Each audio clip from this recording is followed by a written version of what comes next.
Baik, Assalamualaikum warahmatullahi wabarakatuh. Perkenalkan, nama saya Sartika dari program studi Tadris Matematika semester 3 Fakultas Tarbiyah Institut Agama Islam Negeri Parepare. Baik, pada video kali ini saya akan menjawab butir-butir soal yang dibagikan oleh dosen pengampu mata kuliah Geometri Analitik Bidang. Langsung saja, di sini kita masuk kepada soal yang pertama di bab pendahuluan. Nah, di mana di bab pendahuluan di sini mengenai tentang struktur materi dari geometri analitik bidang selama semester 3. Nah, yang pertama di sini pada geometri analitik bidang kita itu mempelajari bab pendahuluan, di mana di bab pendahuluan di sini ada tentang refleksi bergeometri dan juga kedudukan geometri analitik bidang dengan mata kuliah dasar. Dan yang di bab pendahuluan di situ kita juga mempelajari tentang sejarah dari geometri. Kemudian kita masuk ke bab 2 yaitu sistem koordinat. Di sistem koordinat di sini kita mempelajari tentang hierarki pernyataan matematika, sistem koordinat kartesius, dan juga sistem koordinat dalam tinjauan GeoGebra. Nah, masuk di bab 3 yaitu titik, garis, dan juga bidang. Nah, di sini kita mempelajari tentang titik, garis, kedudukan titik terhadap garis, sudut antar dua garis lurus, kedudukan titik, gradien, dan garis, kemudian mempelajari tentang bidang, dan mempelajari tentang eksplorasi titik, garis, dan bidang pada aplikasi GeoGebra. Nah, kemudian kita masuk ke bab keempat yaitu lingkaran. Di mana di lingkaran ini kita mempelajari tentang definisi dan juga unsur-unsur dari lingkaran tersebut. Kemudian mempelajari tentang lingkaran sebagai irisan kerucut, persamaan dari lingkaran, kedudukan titik terhadap lingkaran, jarak maksimum dan juga minimum titik terhadap lingkaran, kedudukan garis terhadap lingkaran, garis singgung lingkaran, kuasa suatu titik terhadap lingkaran. Nah, kemudian masuk di bab 5 yaitu parabola. Di mana di parabola di sini kita mempelajari bagaimana parabola itu sebagai irisan kerucut, definisi parabola dan juga unsur-unsur parabola. Kemudian masuk ke persamaan parabola standar. Kemudian kedudukan titik terhadap parabola, kedudukan garis terhadap parabola, garis singgung parabola, dan eksplorasi parabola terhadap aplikasi GeoGebra. Kemudian bab 6 yaitu elips. Di elips kita mempelajari tentang elips sebagai irisan kerucut, definisi elips dan unsur-unsur elips, kemudian persamaan dasar elips, klasifikasi jenis-jenis elips, persamaan garis singgung elips, tinjauan elips pada aplikasi GeoGebra. Kemudian di bab 7 yaitu hiperbola. Di hiperbola kita mempelajari tentang hiperbola sebagai irisan kerucut, definisi hiperbola dan juga unsur-unsur dari hiperbola, kemudian persamaan hiperbola standar, kemudian persamaan hiperbola tak standar, tipe 1 dan juga tipe 2, lalu kedudukan titik terhadap hiperbola, kedudukan garis terhadap hiperbola, kemudian hiperbola dalam tinjauan GeoGebra. Nah, kemudian bab 8 di sini ada persamaan parametrik. Di persamaan parametrik kita mempelajari tentang pendahuluan persamaan parametrik, kemudian persamaan parametrik pada fungsi linear, lalu persamaan parametrik pada irisan kerucut, dan yang terakhir ada persamaan parameter panjang kurva bidang. Nah, selanjutnya untuk soal kedua di bab pendahuluan yaitu jelaskan kedudukan geometri analitik bidang terhadap mata kuliah lainnya seperti kalkulus dan juga aljabar. Nah, kita masuk kepada kedudukan geometri dilihat dari kalkulus, yaitu yang pertama dalam konteks geometri analitik bidang, kalkulus ini telah membekali persamaan konsep sistem bilangan dan juga koordinat, penyelesaian persamaan dan juga pertidaksamaan, serta pemahaman tentang konsep relasi dan juga konsep dari fungsi. Kemudian kita masuk ke aljabarnya, di mana yang pertama itu ada penentuan jarak antar dua titik yang menggunakan konsep panjang vektor. Kemudian yang kedua ada dalam menggambar grafik pada pada suatu sistem koordinat dengan menggunakan persamaan. Kemudian yang ketiga ada kontribusi aljabar dalam geometri analitik bidang itu dapat kita lihat atau dapat kita jumpai dalam membuat garis bidang dan juga irisan kerucut. Nah, kemudian kita masuk ke soal yang ketiga, yaitu menjelaskan tentang apa itu sistem koordinat, bagaimana pembentukan dari sistem koordinat, dan apa manfaat dari sistem koordinat. Nah, perlu kita ketahui sebelumnya bahwa di sistem koordinat itu ada 3 bentuk penyajian, di mana bentuk penyajian pertama itu ada interval, penyajian dalam bentuk himpunan, dan juga penyajian dalam garis bilangan.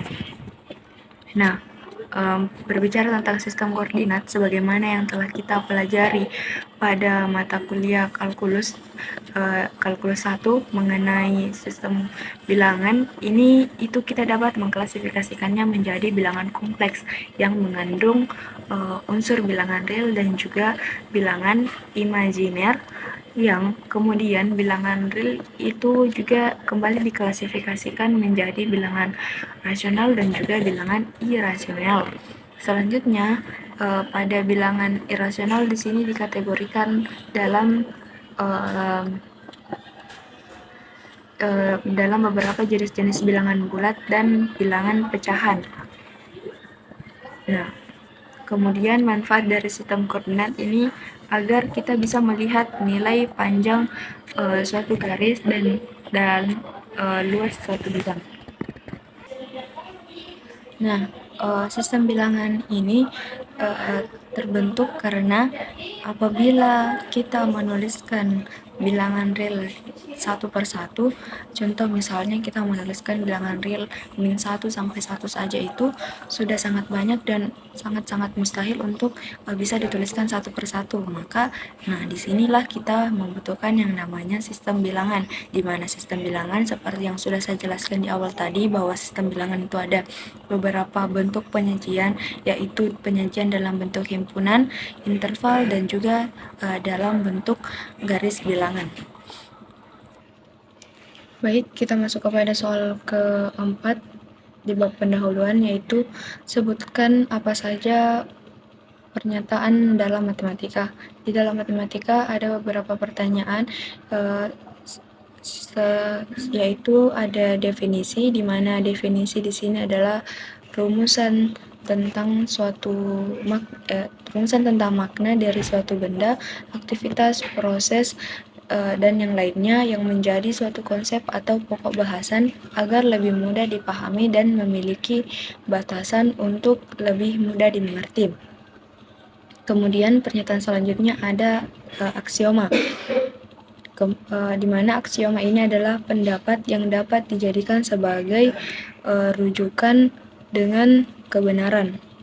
Kemudian ada pernyataan postulat, di mana di postulat di sini maksudnya adalah pernyataan dukungan. Kemudian yang terakhir ada teorema. Teorema di sini sebenarnya kebenarannya itu dapat diterima setelah dibuktikan. Kemudian soal kelima ada sebutkan tokoh-tokoh peradaban Islam yang berperan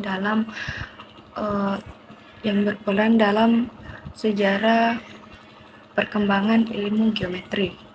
Di sini ada 5 tokoh. Yang pertama itu ada Al-Khawarizmi, yang kedua ada Thabit Ibnu Qurra, yang ketiga ada Abu Nasir, yang keempat ada Abu Raihan Al-Biruni, yang kelima ada Ibnu Al-Haltam. Baik, yang selanjutnya soal yang terakhir dari bab pendahuluan di sini ada mengenai tentang menjelaskan apa yang Anda ketahui mengenai GeoGebra. Nah, GeoGebra, dari apa yang saya pahami tentang aplikasi GeoGebra ini, adalah sebuah aplikasi pembelajaran yang digunakan dalam pembelajaran matematika dan juga sains, baik dari tingkat SD, SMP, SMA, maupun dari sampai ke tingkat perguruan tinggi. Nah, di mana salah satu fungsi dari GeoGebra yang sudah kita rasakan setelah kita gunakan yang pertama, yaitu salah satunya adalah mempermudah kita dalam pembelajaran mata kuliah geometri analitik bidang, khususnya untuk satu semester ini. Seperti dalam menentukan panjang garis yang hanya diketahui titik ujungnya, kita bisa input koordinat titiknya itu hanya koordinat titiknya dan panjang garisnya itu akan langsung kita ketahui pada tampilan aljabar tanpa harus kita melakukan pencarian dengan rumus panjang garis atau jarak antar dua titik. Oke, kita masuk kepada pembahasan selanjutnya, bab kedua, yaitu ada titik, garis, dan juga bidang. Di mana titik dan di bab ini ada beberapa pertanyaan, di mana pertanyaan pertama itu adalah jelaskan definisi dari titik, garis, dan juga bidang. Nah, di sini dapat kita pahami secara intuitif bahwa titik itu merupakan suatu objek yang tidak punya dimensi, ukuran, dan titik ini dinotasikan sebagai nokta. Kemudian garis. Nah, garis ini merupakan suatu wadah yang terdefinisi sebagai kurva satu dimensi. Garis ini hanya memiliki panjang dan tidak mempunyai luas maupun ketebalan. Nah, kemudian yaitu bidang. Nah, bidang di sini berdimensi panjang dan lebar, namun dimensi di sini tidak memiliki ketebalan. Oke, selanjutnya kita masuk ke soal berikutnya, yaitu mengenai tentang rumus dari jarak antar dua titik dan hubungannya dengan panjang garis. Nah, yang pertama itu rumus dari panjang dua titik. Apabila terdapat dua titik pada satu bidang kartesius, maka jarak antar titik tersebut ini bisa kita hitung dengan menggunakan konsep teorema Pythagoras. Nah, karena ternyata jaraknya itu merupakan sisi miring dari segitiga siku-siku, maka rumusannya yaitu jarak AB sama dengan mutlak AB kuadrat sama dengan A1 dikurang B1 kuadrat ditambah A2 dikurang B2 kuadrat. Nah, kemudian hubungannya dengan panjang garis sebagai contoh bahwa ada titik A yang terletak di luar garis G. Seperti ini. Yang berwarna merah ini merupakan garis G dan ini adalah titik A yang terletak pada luar garis G. Nah, akan dihitung bagaimana konsep bagaimana menentukan jarak antara titik A dan juga garis G. Konsepnya itu jarak titik ke titik adalah panjang ruas garis berpindah yang menghubungkan titik-titik tersebut. Nah, ternyata teorinya itu kurang lebih masih sama halnya dengan permasalahan ini. Nah, jika kita ingin mencari jarak antar titik A ke garis G, maka itu kita perlu membuat beberapa titik di dalam garis G. Setelah itu kita tarik sebuah ruas garis dengan titik A ke titik G yang ada dalam garis tersebut. Nah, dari contoh di atas bisa kita lihat bahwa ruas garis AB merupakan ruas garis terpendek yang tegak lurus dan membentuk sudut siku-siku dengan garis G. Nah, jika kita perhatikan antara ruas garis AB dan AC, terlihat bahwa titik ABC membentuk segitiga siku-siku. Ruas AC ini merupakan sisi miring dari bentuk segitiga siku-siku tersebut. di mana hal ini berarti bahwa ruas garis AB dan ruas garis AC demikian juga pada garis lainnya yakni AD. Hal ini itu bisa dapat membentuk segitiga ABD siku-siku di B dengan AD-nya itu merupakan sisi miring, berarti AD-nya pun akan lebih panjang dari AB. Demikian seterusnya. Jadi dengan demikian dapat kita simpulkan bahwa bahwa jarak antar titik A ke garis G adalah panjang ruas garis AB. Hal ini karena ruas garis AB yaitu ruas garis tegak lurusnya itu antara titik A ke garis G. Dalam hal ini titik B itu dapat kita sebut sebagai penyeleksi titik A terhadap garis G. Nah, selanjutnya pertanyaan tentang kedudukan titik terhadap garis. Nah, yang pertama itu ada titik pada garis atau titik yang pas terkena di garis. Nah, dapat diartikan itu bahwa garis itu bahwa garis tersebut itu melalui titik. Kemudian yang kedua itu ada titik yang terletak di luar garis, artinya garis ini tidak melalui titik tersebut. Nah, yang selanjutnya itu ada kedudukan garis terhadap bidang.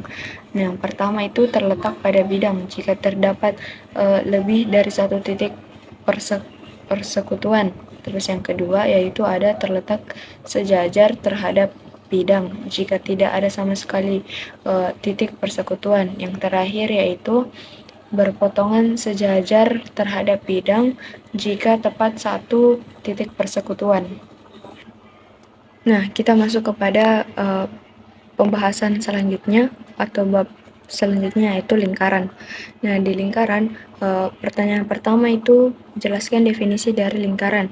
Nah, lingkaran sendiri di sini didefinisikan sebagai kedudukan titik-titik pada bidang datar yang terhubung secara kontinu, di mana setiap titik itu memiliki jarak yang sama terhadap satu titik tertentu. Dalam hal ini, jarak tersebut itu dikenal sebagai radius atau dikenal sebagai jari-jari. Nah, sedangkan titik tertentu ini disebut sebagai titik pusat dari lingkaran. Nah, maksudnya adalah lingkaran ini bisa dikatakan sebagai himpunan semua titik di bidang dengan jarak antara titik-titik tersebut itu dengan satu titik yang satunya itu tetap sama. Nah, titik yang tetap ini yang biasanya disebut sebagai pusat lingkaran atau P dalam kurung H, K. Kemudian jarak antar titik pusat dengan himpunan titik-titik yang kita sebut sebagai jari-jari dengan jari-jari lingkaran yaitu selalu lebih besar daripada 0. Nah, pertanyaan selanjutnya tentang lingkaran yaitu dasar pembentukan persamaannya. Nah, lingkaran di sini dapat pula itu kita pandang sebagai kumpulan titik-titik yang merupakan pasangan titik yang dihasilkan dari sejumlah segitiga siku-siku yang tak berhingga dengan panjang kemiringan yang sama atau tetap. Nah, untuk semua segitiga membentuk sisi miring yang panjangnya sama. Dengan ini dapat dibentuk suatu persamaan segitiga dengan pendekatan teorema Pythagoras. Nah, persamaan lingkaran dapat ditinjau berdasarkan kedudukan titik pusat. Apabila dipandang bahwa lingkaran tersebut ini berada pada sistem koordinat kartesius, maka kedudukan titik pusat lingkaran secara standar berada pada titik 0,0 dan sebagai pengembangan titik pusat lingkaran berada di luar titik 0,0 itu kita sebut saja pada alfa, beta. Nah, persamaan lingkaran yang berpusat di 0,0 dengan panjang jari-jari atau R-nya itu dapat dituliskan dengan X kuadrat ditambah Y kuadrat sama dengan R. Nah, apabila berpusat di alfa, beta dengan panjang jari-jari atau R-nya itu persamaan lingkaran E-nya itu dapat ditulis dengan X dalam kurung X dikurang alfa kuadrat ditambah dalam kurung Y dikurang beta kuadrat sama dengan R kuadrat. Nah, kemudian dengan menyelesaikan untuk menyelesaikan yang tadi persamaan X sama X dikurang alfa kuadrat ditambah Y dikurang beta kuadrat sama dengan R kuadrat itu dapat diperoleh X dalam kurung X kuadrat dikurang 2 alfa X ditambah alfa kuadrat ditambah dalam kurung Y kuadrat dikurang 2 beta Y ditambah beta kuadrat sama dikurang R kuadrat sama dengan 0. Kemudian kita sederhanakan lagi.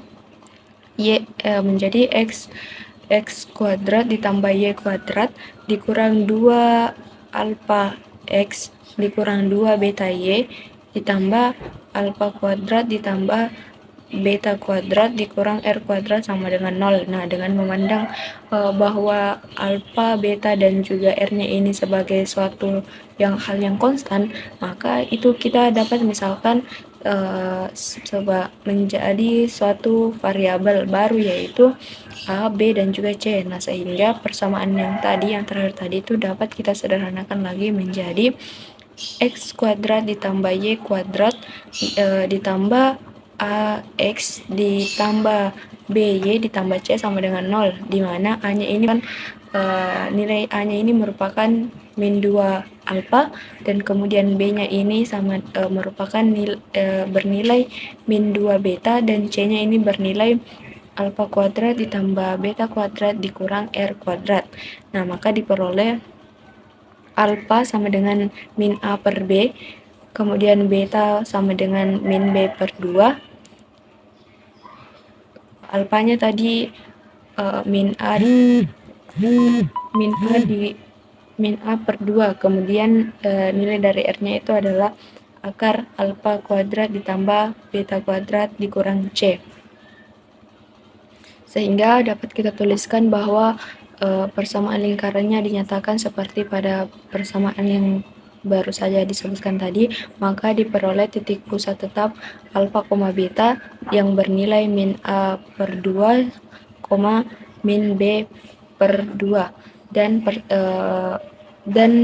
berjari-jari R dengan nilai R-nya itu akar A kuadrat per 4 ditambah B kuadrat per 4 dikurang C.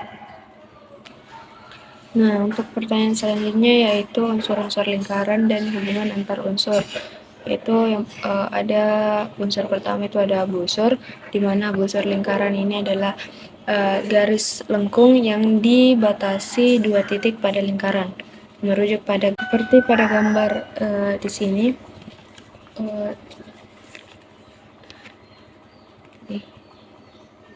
Ini merupakan busur. Gambar ini merupakan bentuk busur dan kemudian maka pada satu lingkaran itu terdapat 2 busur, yaitu busur kecil dan juga busur besar. Ini yang KL.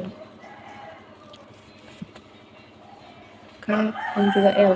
Kemudian yang unsur selanjutnya itu ada tali busur. Nah, tali busur di sini adalah ruas garis yang menghubungkan satu titik ke titik lain dalam satu lingkaran. Masih merujuk pada gambar busur lingkaran. Tali busur adalah ruas garis KL. Nah, selanjutnya ada yang dimaksud dengan juring. Nah, juring pada lingkaran di sini disebut juga sektor, yaitu wangun yang dibatasi oleh 2 jari-jari dan busur. Nah, pada gambar di sini terdapat titik M. Di gambar di sini itu terdapat titik M, dan juga titik N. Maka juring pada lingkaran ini yaitu juring M, N, P, yang bagian di sini merupakan juring. Kemudian ada yang namanya sudut pusat, di mana sudut pusat adalah sudut yang titik sudutnya itu ada di P sebagai pusat lingkaran dan kaki sudutnya merupakan jari-jari.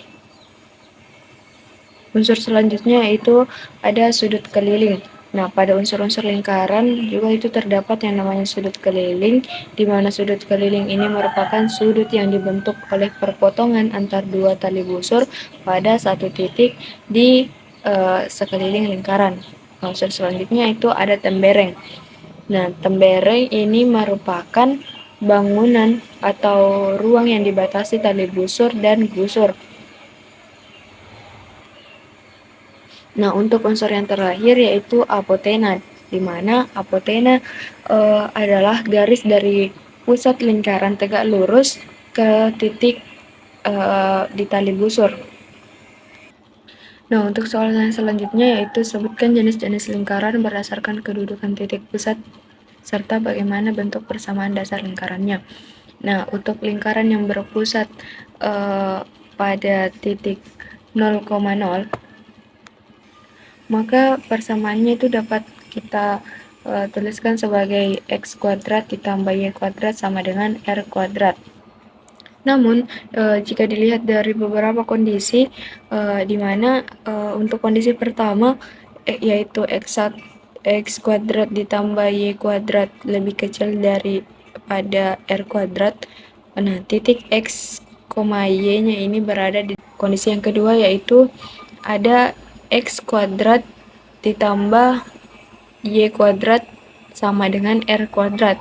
Nah, ini merupakan titik x, y-nya itu berada tepat lingkaran. Untuk kondisi yang terakhir atau kondisi yang ketiga yaitu x kuadrat ditambah y kuadrat lebih besar dari r kuadrat. Nah, kondisi ini menunjukkan bahwa titik x, y-nya itu berada di luar lingkaran. Nah, untuk lingkaran yang berpusat di alfa, beta, maka persamaannya yaitu x dikurang alfa kuadrat ditambah y dikurang beta kuadrat. Nah, untuk lingkaran yang berpusat di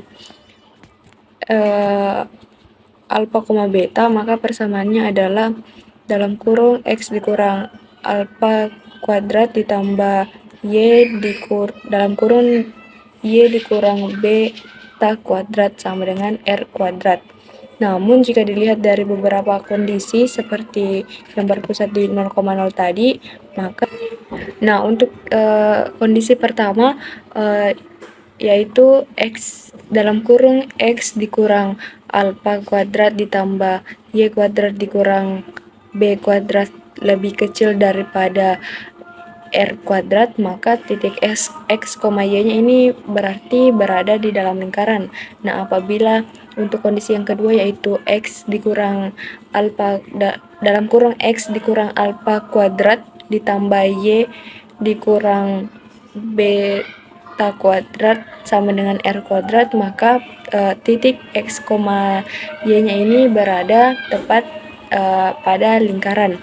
Nah, untuk kondisi yang terakhir atau kondisi yang ketiga yaitu dalam kurung x dikurang alfa kuadrat ditambah y dikurang dalam kurung y dikurang beta kuadrat lebih besar sama dengan r kuadrat, maka titik x, y-nya ini berada di luar lingkaran.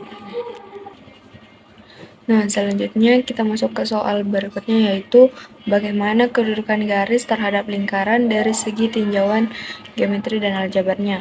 Nah, kedudukan garis terhadap lingkaran di sini adalah kedudukan garis lurus pada lingkaran itu dapat kita cari menggunakan nilai dari determinannya. Nah, nilai determinan itu di mana yang kita ketahui bahwa nilai determinan itu D sama dengan B kuadrat dikurang 4AC.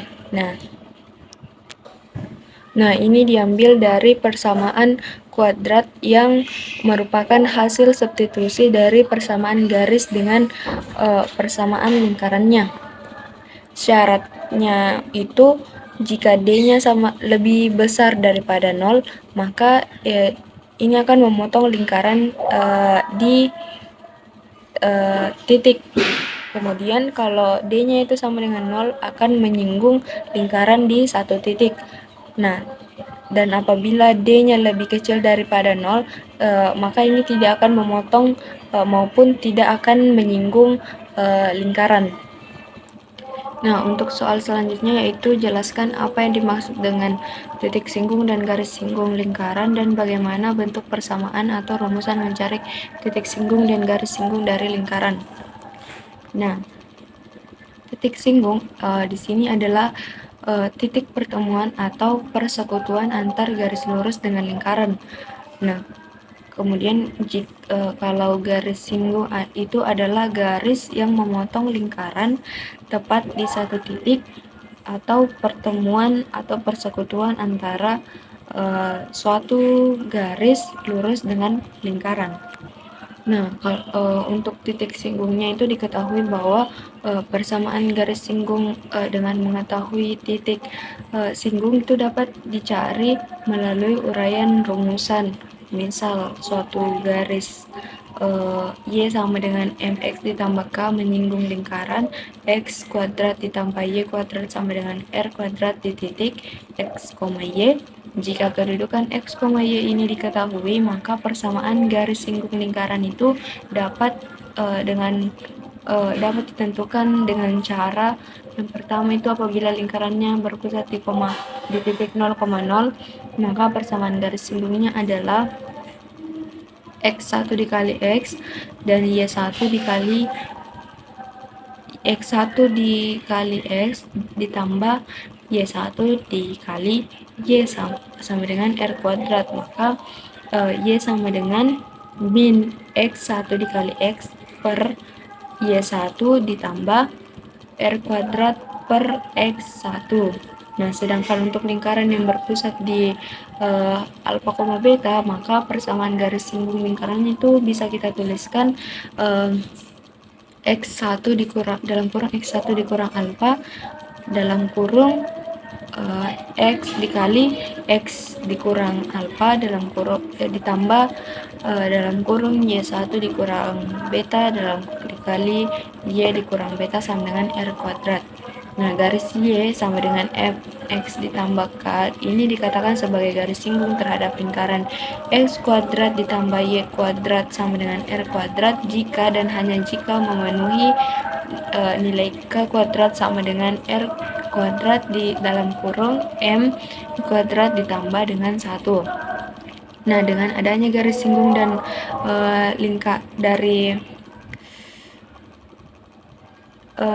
lingkaran ini diperoleh titik singgung atau titik temu pada min mr kuadrat per k, r kuadrat per k. Namun dalam situasi yang lain itu apabila garisnya ini dinyatakan dalam bentuk AX dalam bentuk delta X ditambah dalam bentuk AX ditambah BY ditambah K sama dengan 0 ini dan lingkarannya tetap berpusat pada 0,0 dengan persamaan X kuadrat ditambah Y kuadrat sama dengan R kuadrat. Nah, maka garis tersebut ini dapat dikatakan menghasilkan titik singgung jika dan hanya jika memenuhi K kuadrat sama dengan R kuadrat dalam kurung A kuadrat ditambah B kuadrat dan titik singgungnya terletak pada min AR kuadrat per K B min BR kuadrat per K. Nah, maka kemudian muncul pertanyaan, nah dari mana ini syarat K kuadrat sama dengan R kuadrat dalam kurung M kuadrat ditambah 1 itu dan min MR kuadrat per K, R kuadrat per K ini diperoleh dari mana? Nah, penguraiannya itu dengan nilai konstanta sebagai kriteria garis menyinggung lingkaran, maka diperoleh persamaan garis singgung lingkaran dengan Y sama dengan MX plus minus R kuadrat plus minus R akar M kuadrat ditambah 1. Nah, selanjutnya uraian untuk menentukan titik singgung atau titik pada temu min M R kuadrat per K, R